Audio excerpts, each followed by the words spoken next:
And if someone's just starting at the completion point, then they're past all of this, and they're just going straight forward. Mercury will go direct and straight forward from one sign to the next sign to the next sign to the next sign, steadily in their lifetime. That means they'll experience a lot of shifts of attitudes of their values, one right after the other. Where most people, when it goes retrograde, you can stay within the same sign for a lifetime, and you're working on that specific attitude. If you're Venus and Virgo and you have a fussiness about what you like, that fussiness could be in and there through this almost your whole life. It might change one sign, might go across an angle, might go back and forth over one or two specific aspects. And these become your emotional challenges across your lifetime.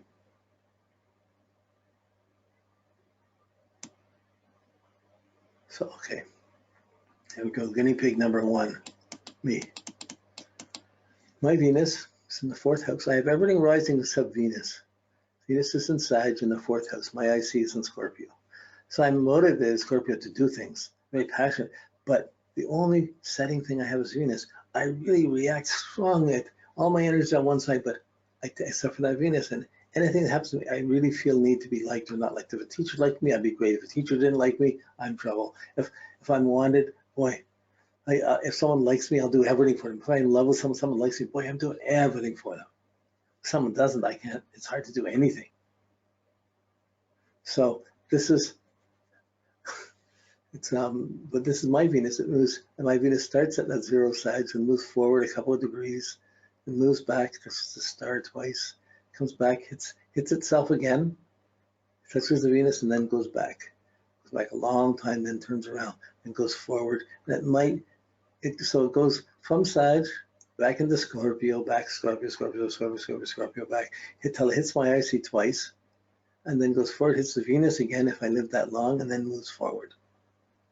So I may get to see it go in, my Venus go into Sagittarius and be that open enthusiasm again, rather than the judgmental intensity and passions of being in Scorpio. Venus rules Aries and Libra and Taurus. It's detriment in Scorpio and Aries. So here there's judgmental factors that come in from the Scorpio.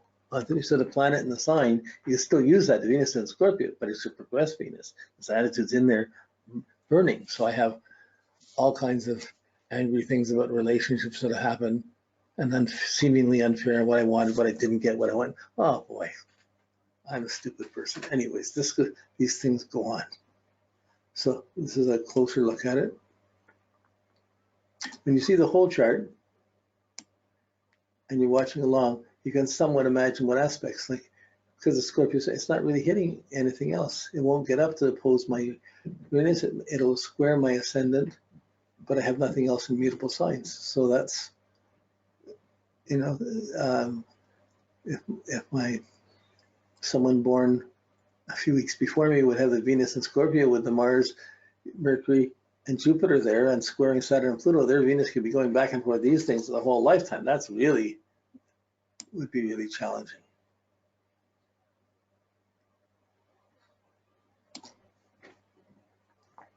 Okay, so with mine, here's a closer look at my Venus is in Sag. It moves forward a couple of degrees, then it retrogrades back. Then, so, and we're going to go look at the timing of this again in a minute, but then it goes back into Scorpio. So the red line's when it goes back into Scorpio. Then it hits the IC, my personal motivation point. Then it backs up to about 18 degrees. It didn't quite go back to Mars and Pluto. So when I was going back there, I thought, oh, how far does that have to go back? But fortunately, I'm glad it didn't go back quite that far to be really into the intense hitting the Mars and the Pluto and that. Again, but then it turned around, and it goes forward, and it's going to come back, hit my motivation again. So my Venus is always around my home, my security, and my expression, my learning, and my studying. So I always thought it's my trying to teach things, but trying to make it as beautiful or as visual as possible to express myself. And it kind of works that way for me. My aesthetic is to make things, to express things as beautiful as I can. I built a musical instrument, but then I took a lot of work in trying to do it, to learn music. So there's puzzles. Your mind can't fathom it all, but you were just looking at it with our mind, but we're trying to reflect on what it is. And when you slow it down, everything like music, if you want to learn something, you slow it down. Same way with with anything, you slow it down, learn it slow, and then you can pick up speed later. So here's the printed sheets. This is the RASA Stars in Sight, or I call it Stars in Sight, or Astro7. But this is the program I hope to get changed into an app so it'll work today's computers and have the colored charts and have things on it.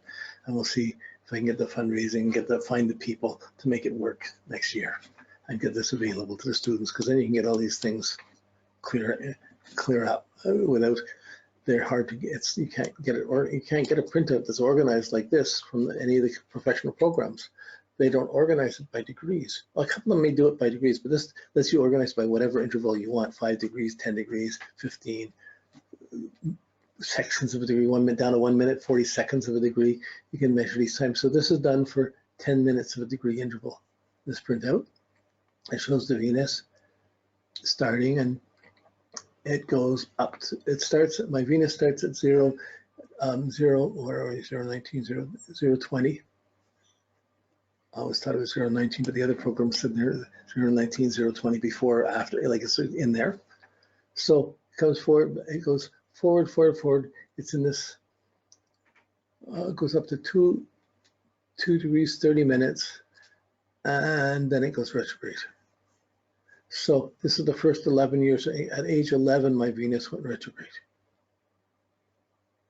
Okay, and during that time, it was Aries. The whole beginning was Aries. Really, this whole first period, it's all Aries. I thought I had the best upbringing. I would play in a field. I would play in the river. We were in a poor place, but there was fields around. There was the river around, and we had all kinds of adventures and missions that we got into. But at the same time, there was a fair amount of abuse going on. So there,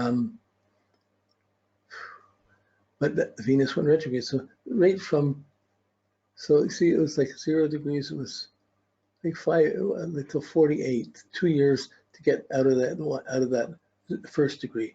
Then it was in the first to second degree, from 48 to 52, 6 years. Then it's in the second to third degree. It never gets out of the third degree, but it goes in there. It's there from 52 to 62. You may not be able to see it that well on the video, but just double checking something here.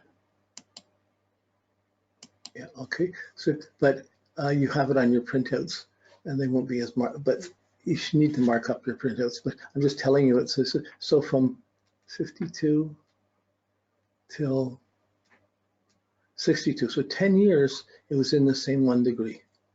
That's when it went stationary. So that 1 degree becomes a very important degree. Sag, Aries, Gemini, and it's in exodome enthusiasm.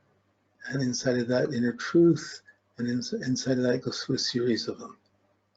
So including the most, the creative, it goes through possession, great measure, breakthrough, the creative, the breakthrough, possession, great measure. So this is this whole factor. I know that's up 10 years of my life, you know, from five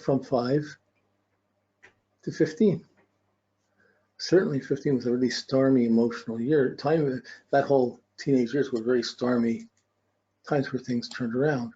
Then as it goes back, it hit Venus again in 1968. So that was just when I was walking into India. And actually, that was just when I was going for the first time into one of the meditation rooms. So from where I started to getting up there, turning a very poor, worldly circumstance, and then an angry, not pleasant, not loving home situation, and then going into, it hit Venus again. I was doing my meditations. Then it went forward, and it hit the IC. My IC, it went backwards. So I was going retrograde. It went back at my IC, and again, I had spent this time period 2 years meditating deeply, and then I'd come back, and it conjuncted my IC, and I came back to Toronto, and I was here. I got married, I got a place in the country. So it was a very profound, deep influence of feeling I belonged somewhere. And so it goes along. See, I like working, I can work just with the sheet. I like working with the sheet because it has all the information right there. It's not as picturesque as the graphs we have. So I'm going to just jump ahead to this. and look at it at the graphs. Okay, so here's my Venus. This is Sagittarius. You see the pentans, Aries, Taurus, Gemini, Cancer, Leo, Virgo. It's in the Aries pentan. I like to do things, and I get inspired by being active. I'm philosophical and things about traveling, about understanding things. I get very deeply fulfilled by that, or deeply inspired by it, and I want to do something about it. I want to make something, I want to draw something, I just play something, I want to build an instrument. Like this, that's the source of that type of inspiration. It's in the hexagram called enthusiasm. And yeah, when I'm appreciated, when I have a taste or a vision of something, I get really enthused. So it starts from there.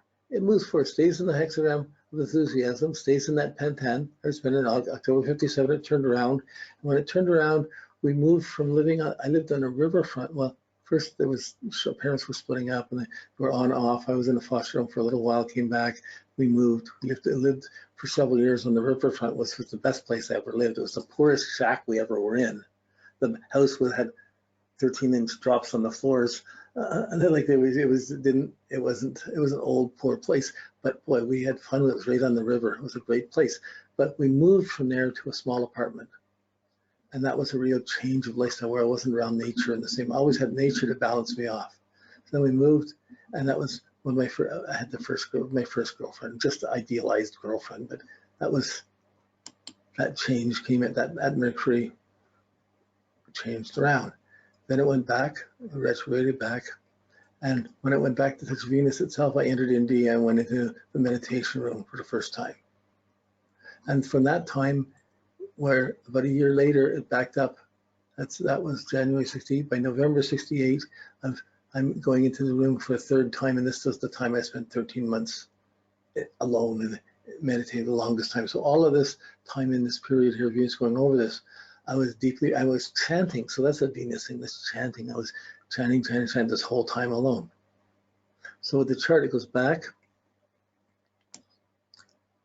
And you get to the next chart, it backs up into Scorpio. So at the bottom here, it comes into Scorpio, you get back to conjuncts the IC.